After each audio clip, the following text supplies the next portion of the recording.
蝗災、一個旱災、一個咧係洪災，即係三大災害。蝗蟲飛過去嘅話咧，全部食晒全部食晒。咁啊，長安城當時規模非常之大嘅，有成100萬人喺嗰個京城裏邊。周圍咧嗰啲農作物咧係俾蝗蟲食晒，所以嘅話咧冇糧食啊，冇糧食咁點算咧？你若果唔俾啲人咧周圍即係走難嘅話咧，肯定餓死㗎啦。咁於是嘅話咧，佢嗰年咧蝗災咁嚴重啊，李世民咧佢就落咗個聖旨，就俾你咧就秋天嗰個時間，因為到咗秋天你都冇得收，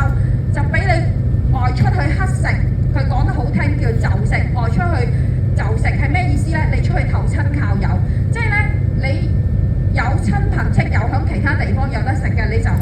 去投靠啦。咁唔會話困住你響呢個地方餓死你嘅。所以咧，玄奘佢係跟住一大班災民咧係出去嘅，離開長安城一路往西我哋睇《西遊記》當中嘅話咧，好多妖魔鬼怪係嘛？其實最初咧。玄奘佢過去印度咧就冇妖魔鬼怪呢啲咁樣嘅事情嘅，佢係最艱難咧要係經過一啲咧戈壁灘無人區呢啲咧係對佢嗰個旅行咧係最大嘅挑戰嘅。咁咧其中嘅話咧，佢要經過一個係面積非常之大嘅沙漠嘅。就呢個沙漠當時咧就基本上佢即係幾乎係冇命咧係行出呢個沙漠。當時咧佢行過嗰個沙漠之前咧都做咗準備功夫咁咧就買咗一匹馬，呢個馬咧係行過呢個沙漠咧3次㗎啦好有經驗嘅。準備好呢個充足嘅水源啦，跟住咧就係西去。非常之不幸咧，就玄奘法師咧係行入嗰個沙漠咧冇幾耐佢就唔小心咧就係打翻咗佢嗰個水袋好快咧就乾晒啦，冇水。當時佢都好猶豫，行咗一段距離㗎啦。咁咧你如果咧係繼續往前行，你冇水，可能咧就渴死㗎啦。咁你翻轉頭另外有一個選擇可以翻轉頭嘅，但係當時咧玄奘佢響長安城出發嗰時咧起過誓嘅，佢咧寧願死響西去嘅途中，就絕不即係咧不取真經，就絕不東還嘅。因為當時佢未攞到真經，所以佢唔往東翻嚟，所以就繼續往西行佢晚年咧響佢自己嗰個回憶當中咧有一個書就叫做《大唐西域記》。當其時咧玄奘咧嗰個時間咧就係曾經咧係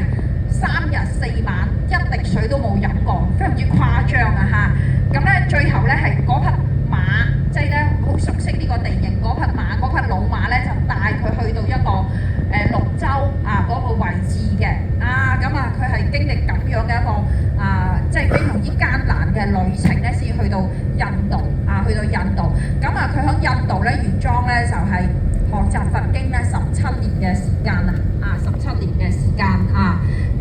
最後咧就係翻嚟嘅話咧就唔使咁辛苦啦。點解翻嚟有 sponsor， 佢出去嗰陣時咧就自己一個人孤身上路。其實佢孤身上路咧就係去到而家嘅烏魯木齊嗰個地方嘅啫。去到烏魯木齊之後咧，佢就獲得咗高昌國國王嘅邀請就過嚟。高昌國嘅國王嘅話咧，就係佢都係全國咧都係信佛教嘅。當時咧個國王咧就要求玄奘你唔好去印度啦，你留低響佢嗰個王國嗰度啦，做國師，全國人供養佢。咁當時玄奘就唔肯嘅。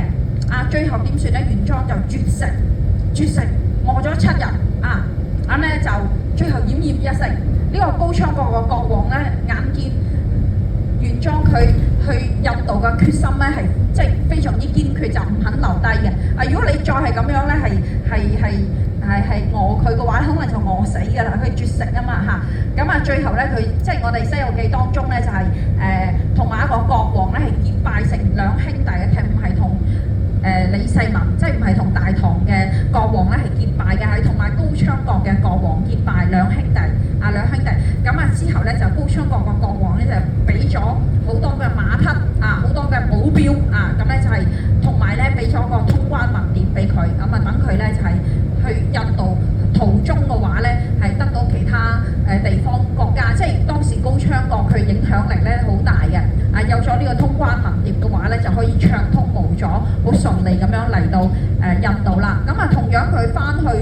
翻嚟大堂嗰陣時都係嘅，因為玄奘咧好有才華，佢響